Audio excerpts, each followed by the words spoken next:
Hello student, time इनके त्यागी बात करेंगे 11th class Hindi medium. Subject हो गया हमारा फिजिक्स। आज एक नए चैप्टर की लगातार हम पढ़ रहे हैं। चैप्टर नंबर 2 की बात करते हैं, मात्रक तथा मापन। ठीक है, और आज का जो हमारा टॉपिक है वो है मूल भौतिक राशि। ठीक, तो देखो, जैसा तुम्हें याद होगा लास्ट वीडियो में हमने बात करी थी मूल भौतिक राशि और पूरक भौतिक राशि। कुल मिला के हमने बात करी थी भौतिक राशि की, और हमने वहाँ सीखा भौतिक राशियाँ 3 प्रकार की होती हैं: मूल भौतिक राशि, पूरक भौतिक राशि और व्युत्पन्न भौतिक राशि। और लास्ट वीडियो में हमने मूल भौतिक राशि और पूरक भौतिक राशि की बात की। हमने सीखा कि मूल भौतिक राशि 7 प्रकार की होती हैं। कौन कौन सी? द्रव्यमान, जिसका मात्रक किलोग्राम था; समय, मात्रक सेकंड; और आपका ताप, मात्रक केल्विन; लंबाई, मात्रक मीटर; विद्युत धारा, मात्रक उसका एम्पियर; प्रकाश की तीव्रता का मात्रक कैंडिला; और पदार्थ की मात्रा मोल। और 2 होती हैं पूरक भौतिक राशि, है ना। एक समतलीय कोण, जिसका मात्रक रेडियन था, और दूसरा घन कोण, जिसका मात्रक स्टेरेडियन था। तो आज हम क्या करने वाले हैं, आज हम जो मूल भौतिक राशियां हैं अपनी 7, उनके जो मात्रक हैं उनको परिभाषित करेंगे। जैसे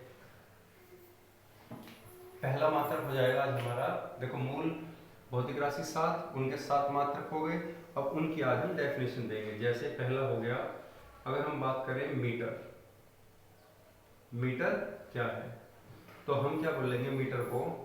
देखिए, जो प्रकाश का वेग है, प्रकाश का वेग होता है 2 9 9 7 9 2 4 5 8 मीटर पर सेकंड। क्लियर? मीटर पर सेकंड। तो देखिए, अब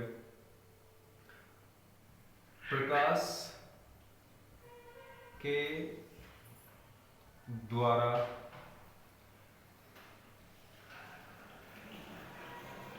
एक प्रकाश के द्वारा एक सेकंड के 1 अपॉन ये सारी वैल्यू 299792548 वे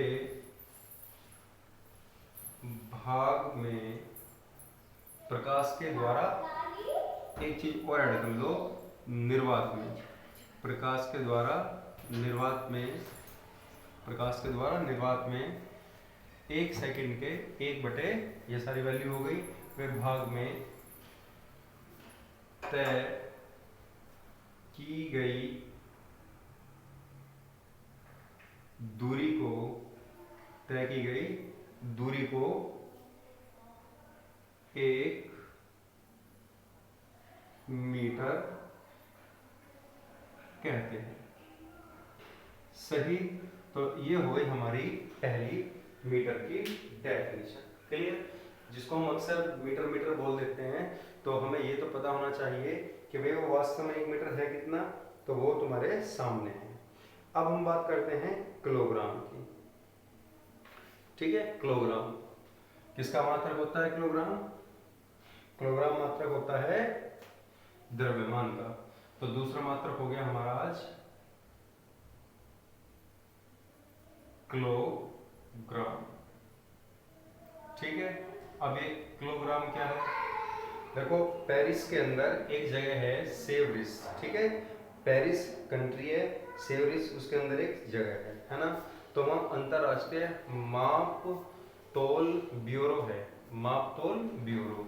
उसके अंदर एक टुकड़ा रखा हुआ है। टुकड़ा किसका है?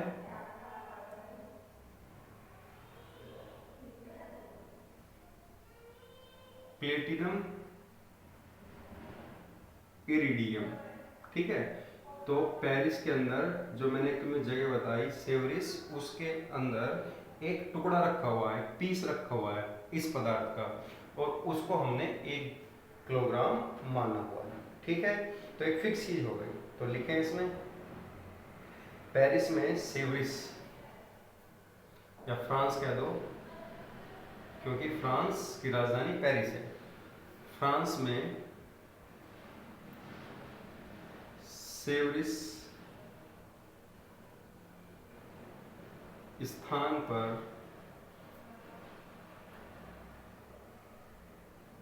अंतरराष्ट्रीय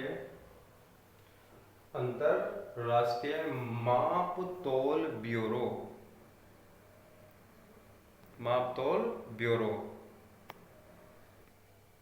ठीक है। अंतरराष्ट्रीय, एक मिनट, ये अंतरराष्ट्रीय है, मैंने कुछ और लिख दिया। अंतरराष्ट्रीय माप तोल ब्यूरो में रखे, कौन बताया मैंने, प्लेटिनम,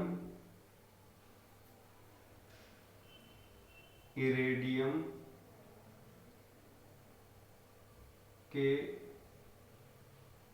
टुकड़े, एक टुकड़ा, एक पीस रखा है, टुकड़े का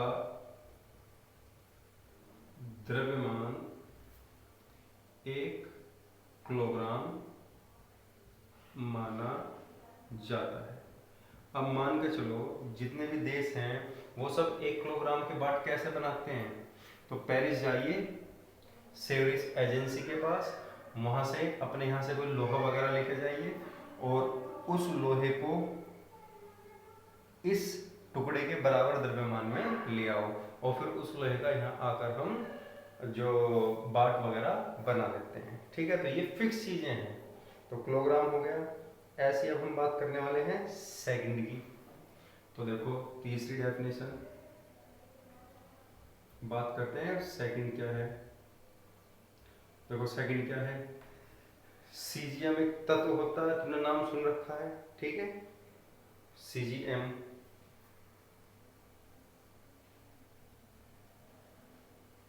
एक 133। देखो जैसे कोई परमाणु है, ठीक है, ये नाभिक हो गया परमाणु। तो जब इलेक्ट्रॉन एक कक्षा से दूसरी कक्षा में जाते रहते हैं लगातार, ठीक है, तो निम्न से उच्च में जाएगा तो ऊर्जा का अवशोषण करेगा, उच्च से निम्न में जाएगा तो ऊर्जा का उत्सर्जन करेगा। तो ऐसे हमने एक परमाणु क्या लिया, सीजियम 133, सीजियम 133 के उच्च स्तर से निम्न स्तर में, केमिस्ट्री में पढ़ोगे तुम ये 11वीं क्लास के अंदर, तो सीजियम 133 के उच्च स्तर से निम्न स्तर में संक्रमण के आवर्तकाल, संक्रमण का आवर्तकाल होता कितना है, एक बहुत बड़ा अमाउंट है। वो कितना होता है भाई, याद रखना इस वैल्यू को, 91, 92, 63, 17, 70, ठीक है। तो सीजियम 133 के उच्च स्तर से निम्न स्तर में संक्रमणों के आवर्तकालों की संख्या, ऐसे लिखो, संक्रमण में आवर्तकालों की संख्या कितनी होती है, 91, 92, 63, 17, 70 को 1 सेकंड, मतलब कहने का ये हुआ भाई, जब इतने कंपन हो जाते हैं, ऐसे समझ लो, है ना, या ऐसे कह देता हूं मैं, सीजियम 133 के उच्च स्तर से निम्न स्तर में संक्रमण में इतने कंपन करने में लगा समय, ऐसे लिख लो, वो ज्यादा बेहतर समझ में आएगा। संक्रमण में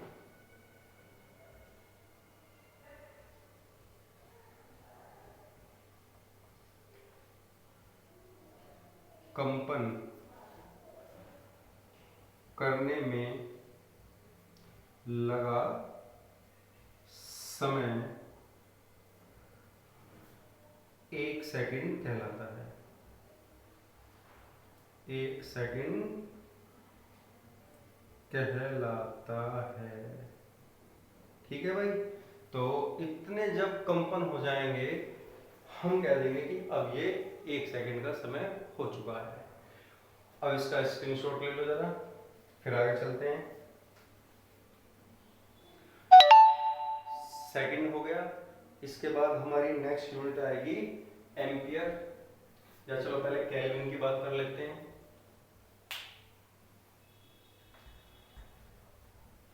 केल्विन क्या है?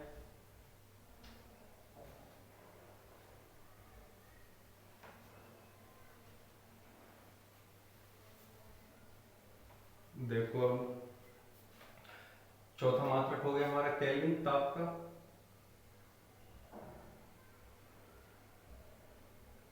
अब केल्विन को कैसे प्रदर्शित करते हो तुम जानते ही हो। केल्विन क्या है? केल्विन है भाई जल के त्रिक बिंदु, जल के त्रिक बिंदु के 1/273.16 वे भाग को एक केल्विन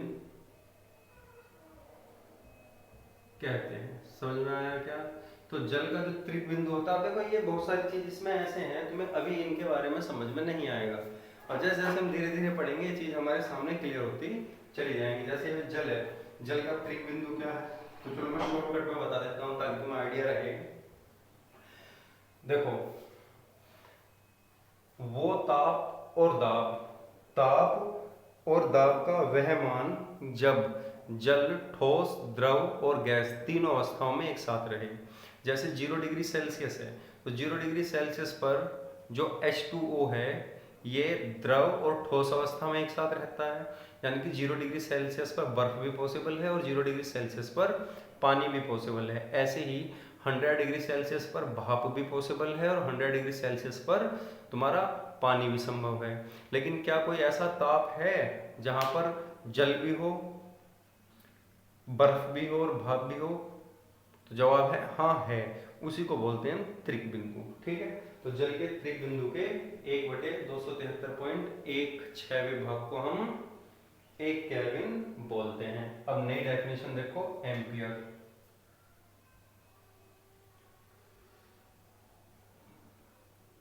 एम्पियर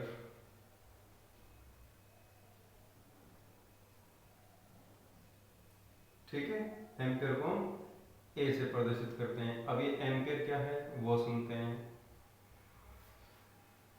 दो तार लिए हमने ऐसे, इनमें धारा प्रवाहित की, कुछ धारा प्रवाहित कर दी। तो जब इन तारों में धारा प्रवाहित करेंगे तो इनके बीच एक, और इन दोनों को रखा तुमने कहाँ, 1 मीटर की दूरी पर रखा इन दोनों तारों को। ठीक है, तो जब हम, तो इन तारों में अब देखना एक बार, 1 मीटर की दूरी पर रखे अल्प, 1 मीटर की दूरी पर रखे अल्प अनुप्रस्थ काट वाले दो सीधे तारों में, दो सीधे तारों में प्रवाहित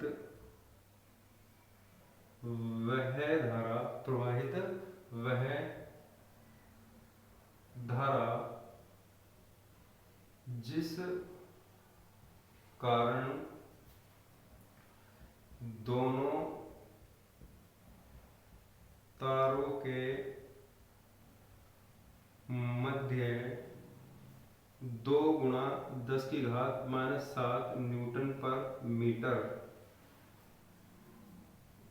बल लगता है, 1 एम्पियर कहलाती है। सही है भाई?